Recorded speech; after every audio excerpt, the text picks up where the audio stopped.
Marriage in Skyrim is supposed to be a simple joy. In a world where dragons return, wars rage, and snow buries the roads, having someone to share your burdens with is meant to be a comfort.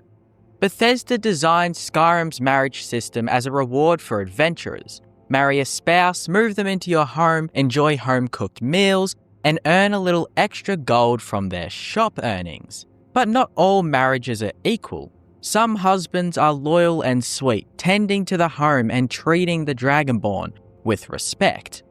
Others, however, are less than ideal. Skyrim players quickly discovered that a handful of male spouses are either lazy, unpleasant, or outright despised. Characters who, once married, remind you daily that love in Skyrim can be more of a burden than a blessing. Rogvir is a unique husband option in Skyrim because, unlike most potential spouses, he begins the game directly doomed. If you attend the opening scene in Solitude, you'll see him executed for treason after allowing Ulfric Stormcloak to escape the city. But with console commands or mods, Rogvir becomes a marriage candidate, and this is where players' hatred shines through. Marrying Rogvir means tying yourself to a man defined by betrayal. To Imperial loyalists, he is a traitor who aided Ulfric in murdering the High King. To Stormcloak sympathizers, he is a liability, someone who got himself killed almost instantly for a rash act. In both cases, he embodies failure. Even beyond politics, Rogvir has little to offer. He doesn't own property, doesn't bring wealth, and his entire identity revolves around a single disastrous decision.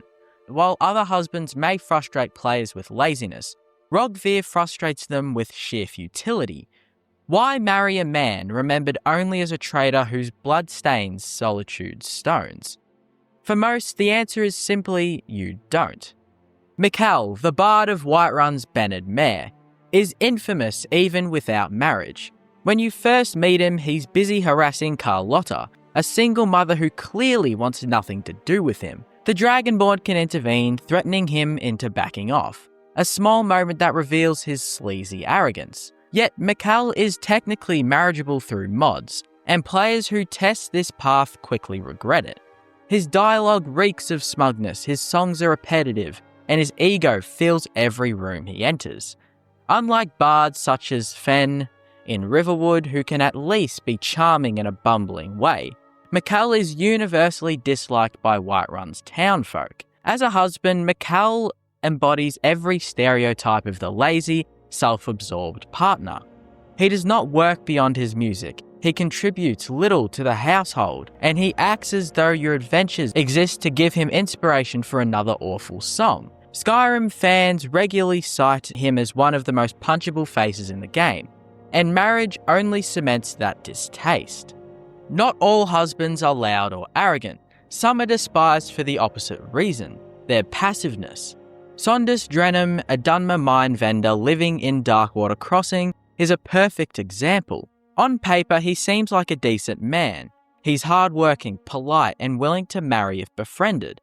But once he joins your household, players quickly realise that he offers almost nothing of value. He doesn't own property, doesn't bring unique dialogue, and his background is so shallow that he feels like filler content more than a fleshed out partner. More importantly, he is frustrating because he embodies a wasted opportunity. Darkwater Crossing is one of Skyrim's more interesting small settlements, filled with stories of displaced Dunmer trying to survive in harsh Nord territory. Yet Sondus adds nothing to this atmosphere once he's married. He doesn't tell stories of his life, doesn't comment on Skyrim's tensions, and fades into obscurity as a bland extra mouth at your dinner table. For players, he becomes less a partner and more a reminder of Skyrim's underdeveloped marriage system. A man who exists simply to stand in your home and occasionally hand you food.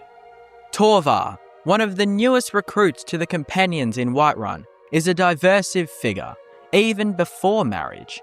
Among fellow warriors, he is seen as lazy, arrogant, and overly fond of the mead casks in the Great Hall. He lacks the honour of Vilkas, the charm of Farkas, or the charisma of Ayla. Instead, Torvar is a man who talks a big game, but spends most of his time drinking. If married, these qualities only worsen. Torvar embodies the archetype of the drunk husband, stumbling, unreliable, and frustrating to have around. Skyrim players often comment on how he feels like the last heroic companion. As a husband, Torvar offers little emotional depth. He doesn't provide unique commentary or meaningful support. Instead, he drags down the household with his lack of ambition. In a game about epic quests and dragon slaying, who wants to come home to a spouse who reeks of spilled mead and wasted potential? Rogi Notbeard, a miner from Kynesgrove, is one of Skyrim's more obscure marriage candidates. At first glance, he seems like a kind, down-to-earth man, but upon closer inspection, players often find him as one of the least appealing husbands available. Rogi's backstory is one of disappointment. Once a warrior, he now spends his days mining and reminiscing about past glories. His questline revolves around recovering a family shield, a small errand that feels anticlimactic compared to the grand adventures Skyrim usually offer. Once married, Rogi mostly fades into the background, contributing nothing of significance. What makes him particularly disliked is the gap between who he could be and who he is. With a name like Notbeard and a warrior's past, he should be memorable. Instead, he's timid, unremarkable, and strangely pathetic.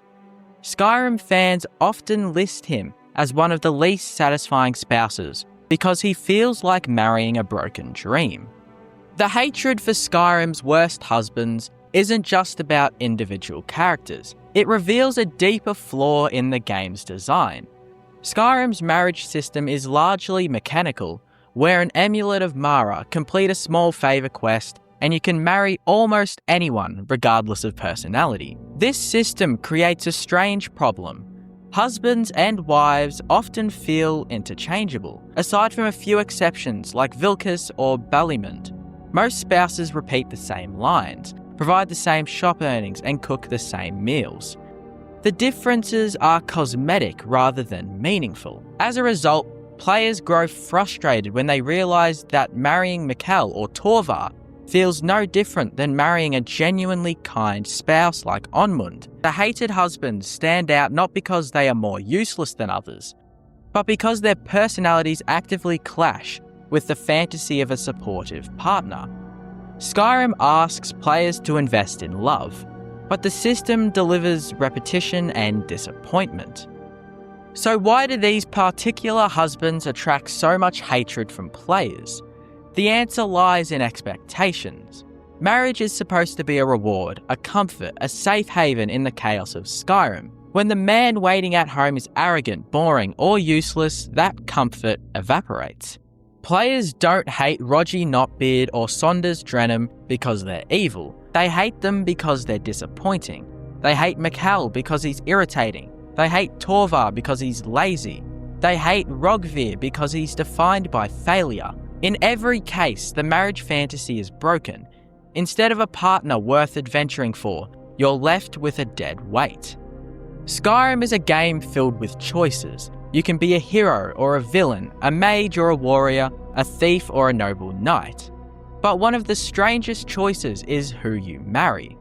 For some players, this is a sweet role-playing element, a way to ground the Dragonborn in a life beyond battle. But for others, it becomes a source of frustration when the spouse they choose turns out to be among Skyrim's most hated husbands. From Rogvir's disgrace to Mikkel's arrogance, from Saunders' blandness to Torvar's drunkenness, Skyrim reminds us that not every story ends with happily ever after. In fact, sometimes it ends with the player reloading a save and pretending the Amulet of Mara never left their inventory. In the end, the most hated husbands in Skyrim stand as cautionary tales. They show us that in a land of dragons, gods, and epic dynasties, even love can be as treacherous as a frost troll on the mountain path.